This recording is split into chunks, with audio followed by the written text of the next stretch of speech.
Hey everybody, Dennis here. Today I want to talk to you about what to do if your business isn't making enough money. In other words, you feel like you need more customers. Well, here's a couple of things I would look out first. Number one, what does my pricing look like, and is my pricing where it's supposed to be?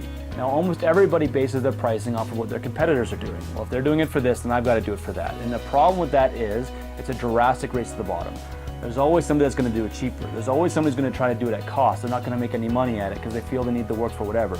There's always somebody that's going to do it cheaper. So the first thing you need to evaluate and take a look at is what's my current pricing, and am I priced fairly for the market, or am I priced competitively for the market where I can still make money? The second thing you're going to look at is what's my average transaction value. So when somebody comes into my business, whether it's a service or whether it's a product, whether it's e-commerce, doesn't matter, and they buy something from me, whatever that happens to be, whether it's one thing, two things, whatever, but what's the average transaction? So let's say you're a deck building company. Is the average deck that you sell $5,000 or is it $10,000? If you're a cleaning company, is your average service call $50 an hour or is it $100 an hour? If you're a mechanic, is your average repair bill that you do on a client $500, $200, $300? What happens to be your average transaction value?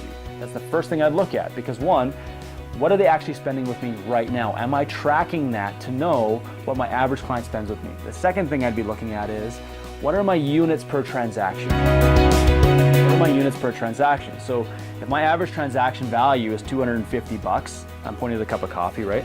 If the average transaction value is $250 and is to buy a really expensive cup of coffee, then what's comprised of that transaction? How many units are in it? So in this case, I've got well, this is just black coffee, so I guess that's a bad example. But let's say it's cream, it's sugar, it's black coffee, and it's the cup. So that's four things. So my average transaction value is $250, and it's made up of 4 units per transaction, right? So here's what I want to be able to do. I want to be able to get my client base to buy one more thing, buy 10% more, buy 7% more. How do I get them to buy a cup, a coffee, a milk, sugar, and now I'm going to add whipped cream? I can get them to buy one more thing for 50 cents more, buy some whipped cream from me. That will allow me to increase the amount of money I make from each customer.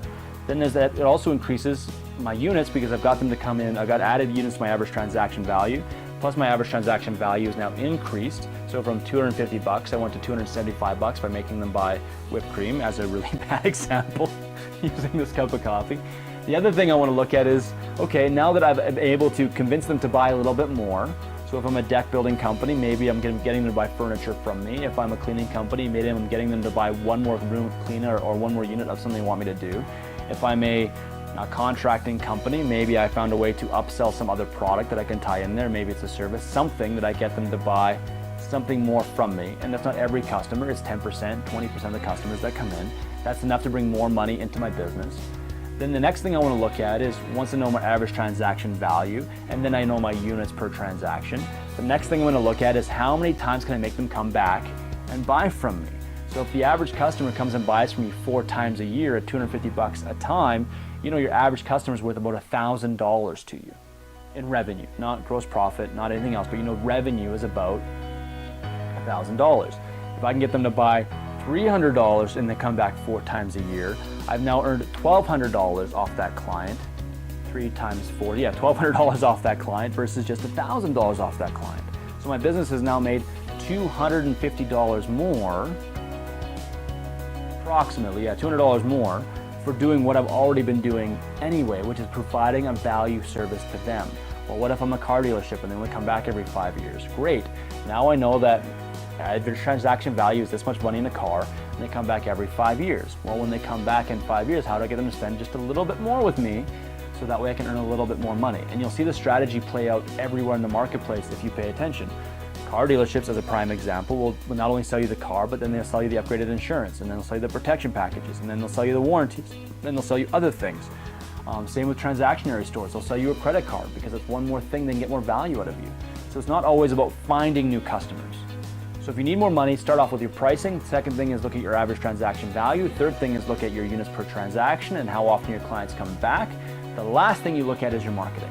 So now if I've got my average transactions on point, my units per transactions on point, and I know all of this stuff, now I'm going to go focus on my marketing. Why did I put my marketing last? Because I need to know what I'm going to sell. And what I need to know the season that I'm going to sell it in. So if I'm a seasonal business, I'm not going to be selling a lot of stuff out of season.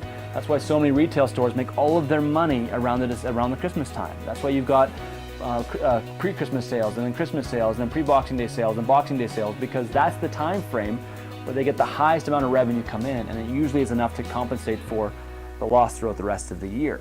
But you have to they understand their units per transaction, they understand their average transaction value, then they understand their seasons and when to market and how to market. It's the same thing for you. We'll always focus on marketing last. Why?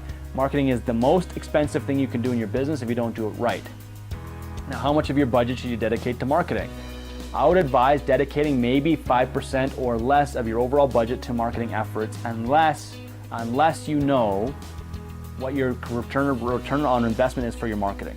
So if I know that every $20 I spend in ads earns me $20,000, I will run that ad at a really high freaking budget because it's like a cash machine. I know when it goes out, things come in. However, if I haven't been tracking my marketing and I run my numbers out there, and then I just put a lot of money into the market space, whether I'm buying ads on certain platforms or doing what used to work before in the past, I'm not paying attention to it, I can throw a lot of money out there and get nothing in return because I'm not tracking it. So the last thing you focus on is marketing, and I'll talk about marketing in another video.